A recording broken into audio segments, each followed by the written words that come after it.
Hi, it's Megan. I had promised a review for the Serge Lutens Ambre Sultan. And so this is, the one I have is 50 milliliters, 1.6 fluid ounces, and I'm going to double check my price. Yes, $135. I did get mine cheaper. Kit Kat has decided that she absolutely must be in the video. She refused to leave, so we're just going to let Kit Kat be in the video. So it comes in a very elegant package like this, very elegant box like this, and it's a spray, which is always nice. So the way it is described is it's a fragrance for women, so it's not quite unisex. I actually think it's almost unisex depending on the man. It was launched in 2000, and the nose behind the fragrance is Christopher Sheldrake.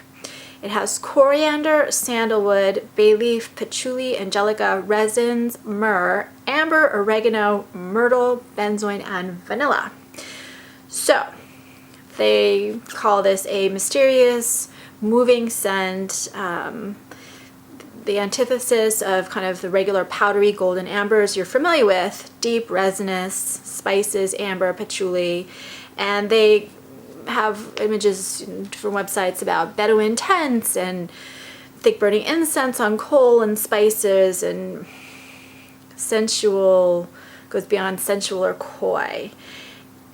Oozing sexuality, deeply erotic, and utterly, totally unforgettable. So I first, when I was wearing this, I had to wear this a number of days in a row, because for some reason every time I start thinking of like Bedouin tents and exotic Eastern this and that and the other, I don't know, maybe I'm just so programmed with all the oud fragrances that I've kind of gravitated toward. I kept expecting oud, and there is no oud. So you're not going to get that heavy punch in the face that some of those kind of desert Arabian Nights kind of fragrances have, and some of the fragrances from the Middle East, and especially France has really picked up on the oud element as well, although not only the French brands, believe me, it's quite common. And a lot of times it's mixed with rose. This has no rose in it, so I had to kind of get past my first thoughts just based on the marketing of this. Once I did that, then it made sense.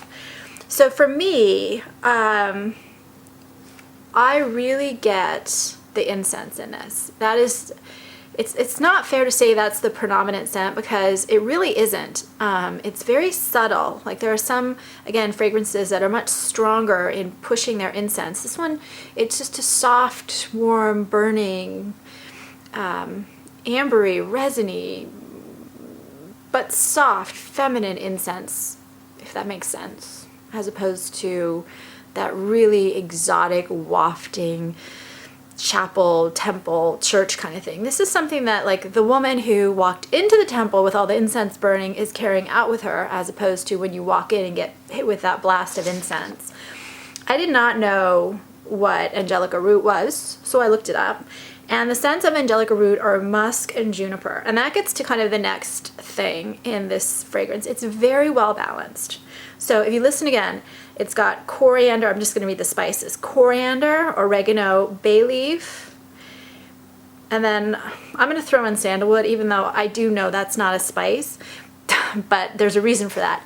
They're all really, all those fragrances are very well balanced. When I think of oregano in a fragrance, I kind of cringe. It's too Italian dinner to me. And bay leaf, again, it's not one of my favorite. It's a little too green and musty and strong. Coriander I do like, but what's really nice in all of these scents is that they are very, very subtle, just like the vanilla and the sandalwood too. So they're rounding out the amber, they're rounding out the patchouli, they're rounding out kind of this sensual desert sort of a feel. And I've got it on right now. This fragrance, oh, there she went. This fragrance lasts on me a long time. I mean, it's 8 to 10 hours. I have not actually been able to notice when I stop smelling it in the daytime. It lasts that long. It seems to be with me constantly and always, which is fine because I really do like it. The other thing they said is that this isn't the kind of typical amber. And so I had to look up amber again. I'm like, okay, well, what's the typical amber then? And so, you know, it's a fossilized resin from the amber, the stone or whatever it is, that resin that dries into I think of it as a gemstone, but it's not really, it's dried resin. And so it's known for being warm, smoky, rich and honey-like, oriental and earthy. And so I would say this does have a just tinge of smoky. When they're talking about like dark resins, I get that, and earthy patchouli, but I don't get the burning and incense on the coal. I don't get the spices filling the air. This to me is a much more rounded, softer, warmer, honey-like version of these sort of things, which is, I guess, where it becomes a scent for women. When you think about a lot of these elements would really work incredibly well in a scent for men. Like if you played up the oregano, if you played up the benzoin, then all of a sudden it would become a much more masculine unisex fragrance. But instead here, it's all just very, very soft, golden, warm, vanilla, enveloping. It is definitely sensual, but in a seductive, feminine sort of a way, instead of like an outright aggressive woman sort of a way, if that makes sense. I don't like things like devilish when this, I do think it's deeply exotic, but again, in that you come to me sort of a feel, as opposed to I'm gonna come and just knock you.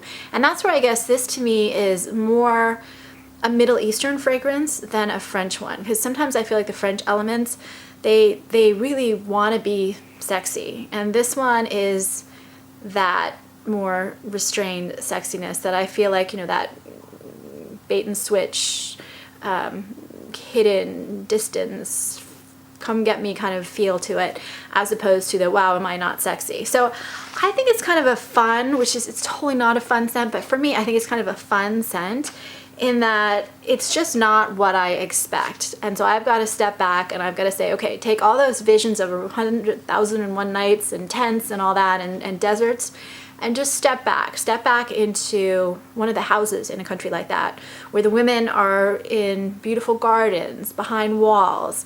It's that sort of a feel to it, as opposed to the girl walking through the streets. So anyway, what else? One other thing I was going to say, benzoin. When I looked at benzoin, they said vanilla-like and used in incense, common in Arab world and India. And so that was what I wanted to address as well. So the benzoin definitely is there. I get it. It has that kind of perfumey, incensey kind of feel to it. But when perfumes start categorizing themselves as oriental or, you know, in this case, a lot of the elements are common in the Arab or Indian worlds, I start thinking, what is that stereotype that gets me, like in my head, that memory of what I think that scent should be like. And part of it is shaped by opium. When I was growing up, YSL had that opium perfume. And again, this is taking out those really aggressive flowers, those really aggressive, bold notes, and muting them. So it is definitely an oriental, but it's going to be a softer oriental than what I think I personally typically categorize as that particular category. So anyway, that's what I have to say about this scent. It's not a new scent, so I'm sure a lot of people have smelled it. I would love to hear your thoughts, comments, suggestions, and then also feedback as to whether I actually describe this scent for you, because it's not always easy to take something that is so emotional and olfactory, I guess is the word, and turn it into just words. And please subscribe on YouTube. That helps me a lot. Thanks.